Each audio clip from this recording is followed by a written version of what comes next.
Welcome everyone to the Queer and I workshop. This is our first workshop at an NLP conference, which is very exciting. My name is Luca. I use they, them pronouns. I'm happy to see so many people here, and welcome to the online people as well.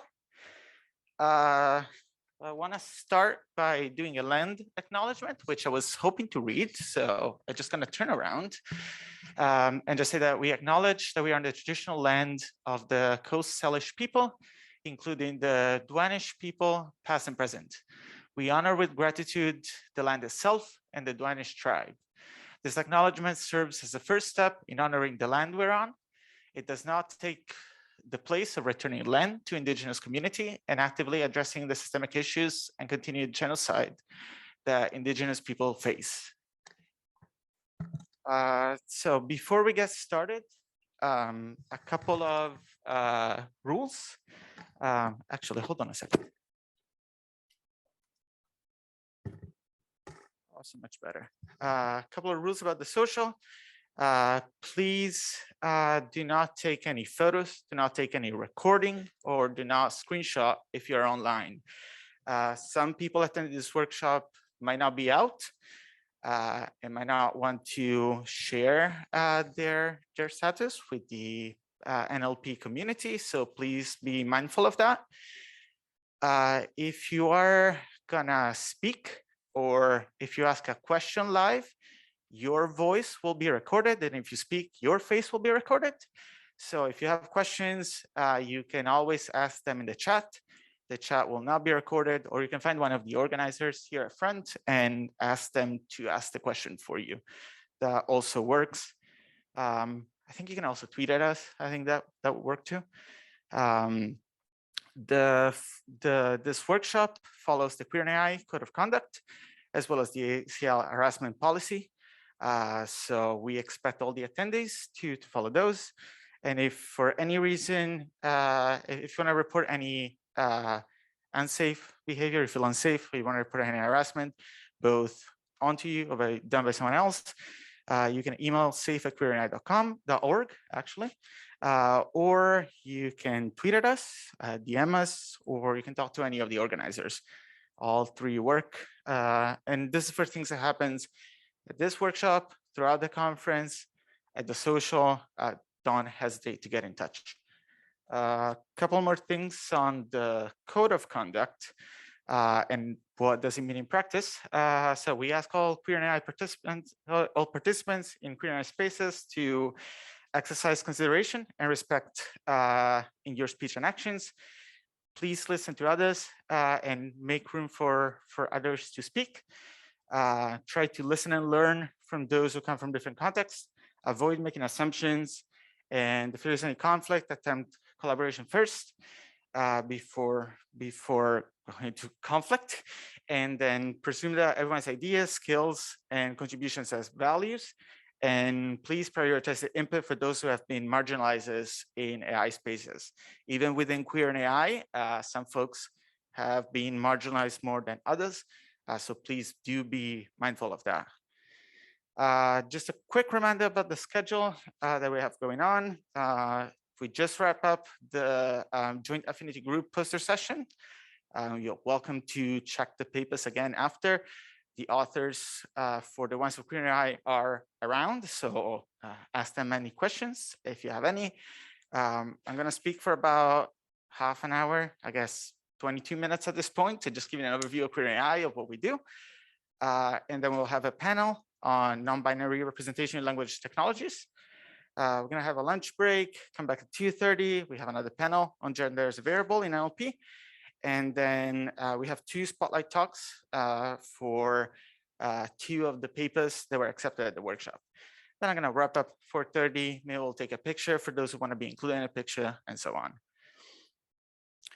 So a little bit about Queer and AI. So Queer and AI is a volunteer-run organization. It's global. We have members in a lot of countries all around the world. It's very decentralized, and it's grassroots. It's run by the people who need and are part of this space. It was started in 2017 with a meetup at New Reps, And we're now part of the larger OSTEM organization, which is a 401c non-for-profit here in the US. And we have about 700 members and growing.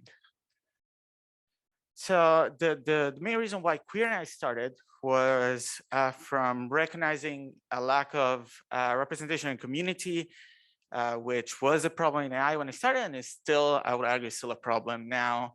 So, for example, this is from our 2021 member survey, which I'm going to talk a little bit more in a second. But a lot of us report a lack of role models in the space we do research in.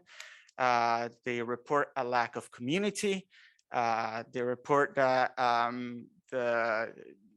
this lack of community and the lack of role model has an impact on their mental health. And they in general report that they don't feel so safe and comfortable in general in a lot of conference spaces. So this was like the motivation for sort of starting Queer and AI. About conferences, conferences are especially harsh and not welcoming experience for a lot of members of the Queer AI community. Many reported that conference exacerbate their mental health problems, and they run into like crisis situation at conferences. So we want to create a space where folks can feel safe, communicate and talking and sharing a conference with other queer people. In general, our mission is to really advance both research and create safe spaces at the intersection of queerness and AI in general, so being machine learning, NLP, and other spaces.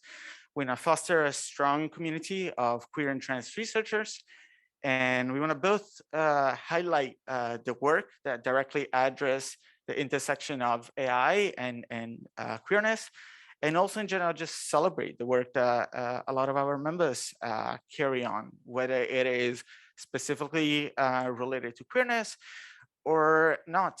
We just want to celebrate people having fulfilling and good careers in AI.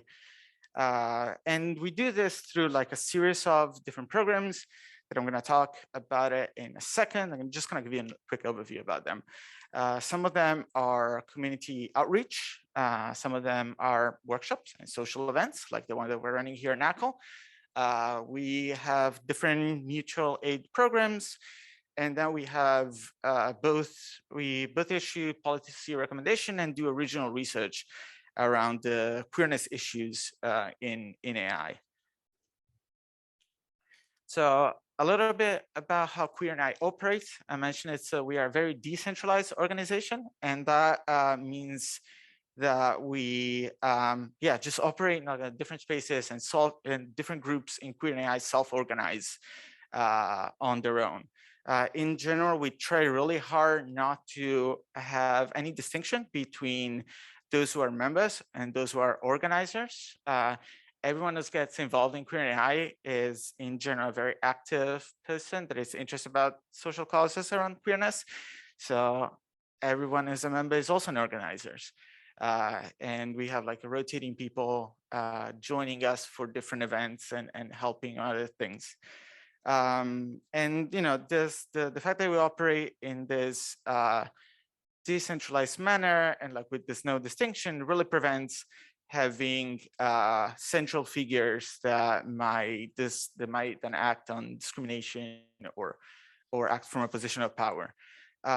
This decentralized structures also means that a lot of the initiative we undertake follow a participatory design, which means that members propose the causes of the things they want to operate on.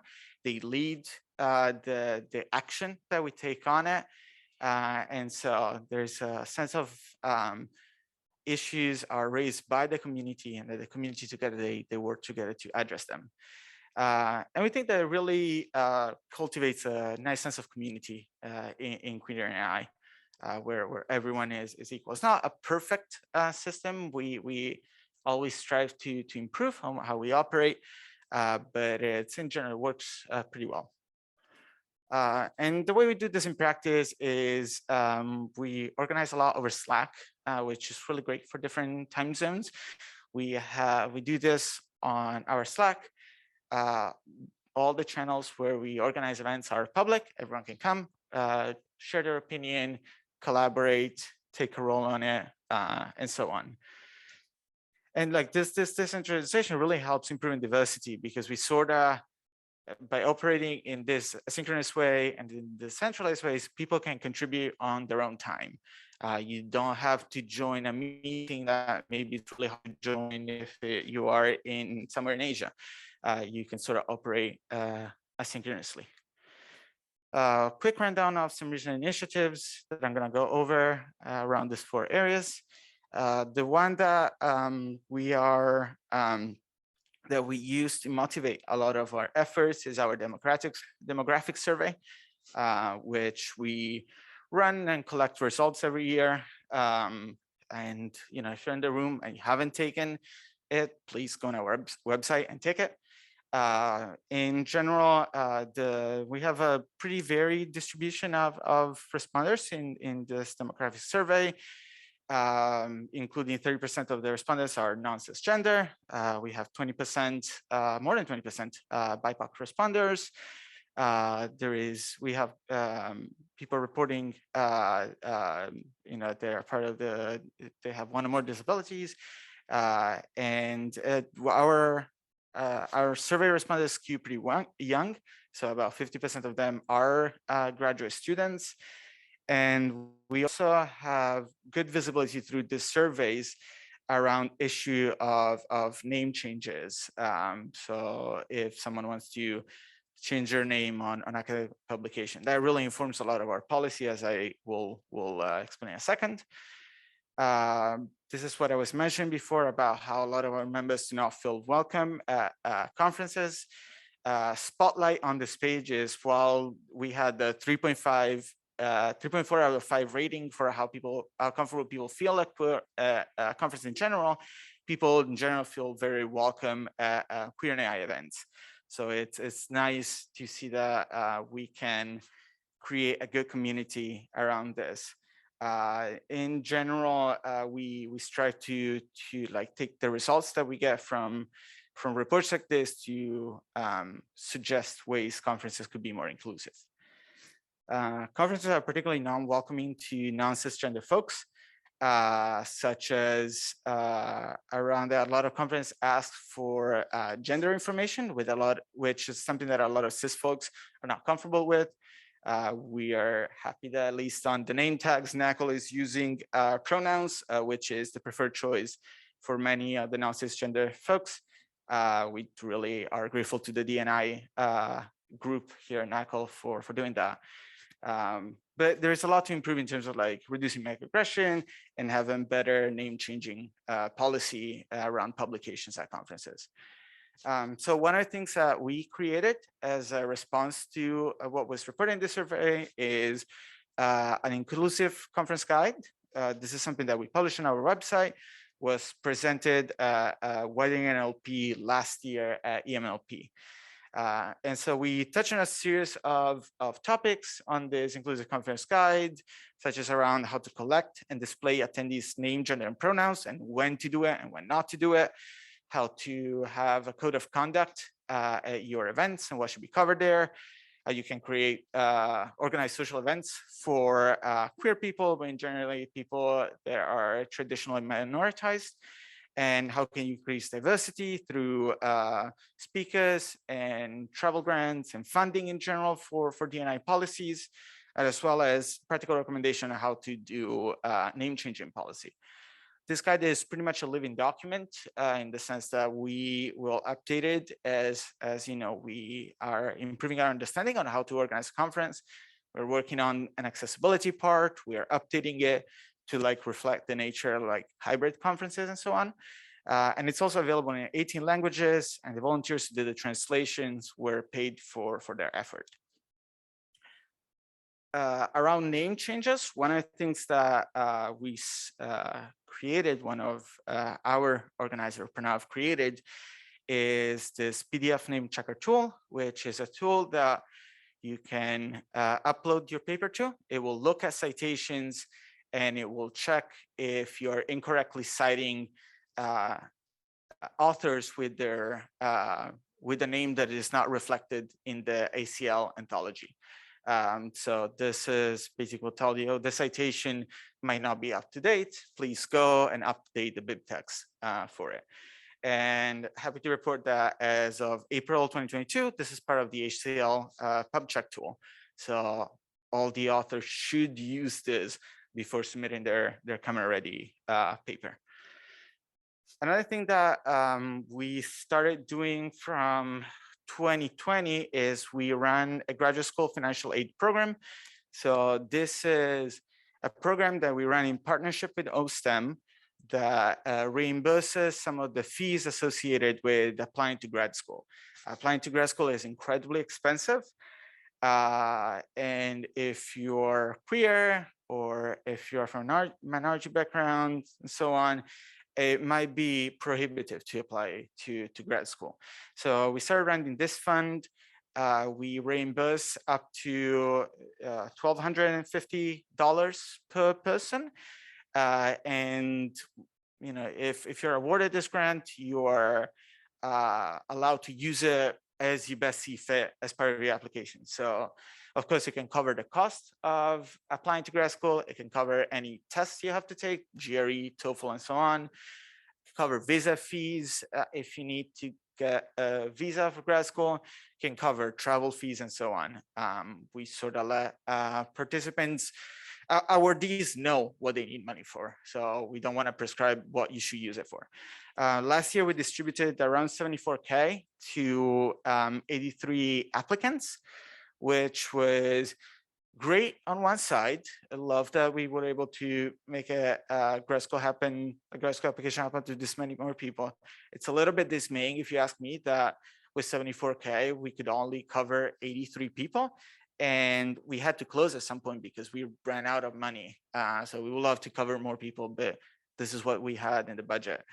Hopefully, schools all across the country and around the world can maybe waive fees for application if you're part of organizations such as Queer AI. And the way we fund this is through sponsor, through OSTEM, our parent organization, pitches in some money, and then through community donation. So if you are senior, if you're in industry and you have burning money in your pocket, please consider donating. So these are some testimonials that these awardees agreed to share with us, how this program really helped them, basically gave them an opportunity to go to grad school. My only regret for this program is that we could only cover so many people. I wish we could do more. Another program that we're running, sort of parallel to this aid program, is we offer a mentorship program. So this connects applicants to grad school with mentors in the fields, and is designed to provide you feedback on your application material. So you can submit your CV, your statement of research, and you can get feedback on it. And we try as much as possible to run a little bit of matching so that people apply to grad school can say, I would like mentorship of, say, an NLP person or a trans person. So you can select what kind of mentorship you would want across multiple access, and we try to match as much as possible for this. We're always looking for more mentors, so consider donating a little bit of your time to help with this mentorship program. We also run a couple of more assistance programs. One of it is an emergency aid program. And we started this as the COVID crisis started. We're still running it as the COVID crisis is still with us. But in general, you can request this if you have any urgent financial needs, both due to like housing insecurity, or you have particularly time-sensitive situations that you need financial assistance to get out of. of. Some folks use this to get out of abusive relationship, and it was really helpful there. So we are happy to offer this emergency aid. Doesn't really have a specific budget. We sort of do this on an on-need basis. Our parent organization, OSTEM, also runs a scholarship program where this is after you get into both grad school or undergrad. If you need financial assistance, they cover between 2,500 and 5,000 for to cover tuition. So unfortunately, it's not enough to cover the astronomical cost of tuition, but hopefully it's of help. Again, please consider donating to this program. We rely really heavily on donation. We did a couple of matching programs for these donations, so please definitely do consider donating. And you can sort of, like, when you go to this link, you can sort of choose which part you will want to contribute to. Yeah, whether you want to contribute to any of these specific programs, sort of put it in the bucket and let Queer and I figure out what parts this money is more needed, what kind of recognition you will want for this donation, and so on. Oh, and also, if you have any question about this, you can always email queernai@gmail.com if you want to talk more, talk with us, the organizers here. Any way you get in touch is good. We also have a couple of efforts aimed at undergraduates. So this is something that we started last year. We're in the process of like understanding how can it better improved, but we sort of want queer undergraduate to have a platform to better understand how to sort of advance in the field if they want to. So how to secure a research position, whether you want to go to grad school or not. And we try to provide financial support to those in need. The way this has played in practice is we had a couple of events with researchers and industry practitioners where they sort of gave tutorials around how to apply to grad school or what kind of work you do after. And we're in the process of revamping it. One of the challenges here is that it's not easy to reach out to undergraduates. But we saw that when we can connect, it's usually a great help because we can help them navigate their future career options. In terms of research initiatives, I'm going to spotlight two of them here. We have a few in the pipeline. One that we ran recently was we ran a craft session. So it's a collaborative workshop at FACT this year, happened a couple of weeks ago, where we were, the goal of this collaborative workshop was to evaluate frameworks that we can use to estimate queer AI harms. And it went really well. We had a virtual component that we ran online. We had an in-person session in South Korea. And we're in the process of wrapping up reports and future publication. We got like a very nice set of like diverse experience on it. We also had a presentation of on how to approach risks in AI when it comes to queer issue. This was highlighted at the Queer AI workshop in Europe last year. And again, this is also like we're trying to refine this publication and keep working on it. And finally, the other thing I'll highlight is that we run often this workshop like these. Usually we run one at New RIPS, we run one at ICML. We hope to have a stable presence at NLP conferences as well going forward. And we do a lot of talks and panels. I just have a few highlights of some panels that we run at New RIPS at ICML this year. And we have a panel that's going to happen at ICML very soon this year, as well as we have one scheduled for New RIPS this year as well. It's all on our website. Feel free to read more. And we really want to use this workshop as a way to spotlight contribution from the community.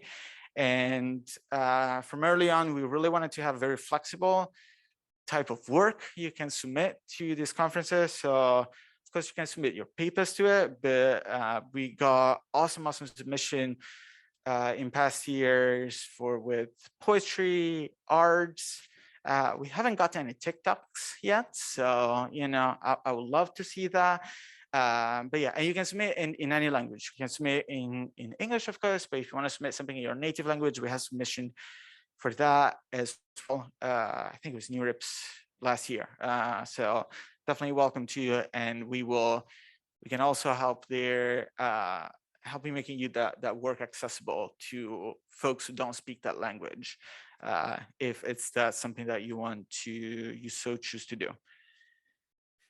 And finally, before I pass it to the moderators for the panel, I really want to again highlight the awesome works that were accepted at these workshops. We're going to have a spotlight on two of them later today in the afternoon. But again, like really awesome work from all the presenters, from the authors of this paper. We're really grateful to see all these amazing works accepted. And finally, just a quick words to thank to our sponsors. Our platinum sponsors are Apple, DeepMind, and Microsoft, and the Shaw Research recently started supporting Queer and AI as a gold sponsor. And if you're a company and you want to sponsor us, get in touch, please. Okay, so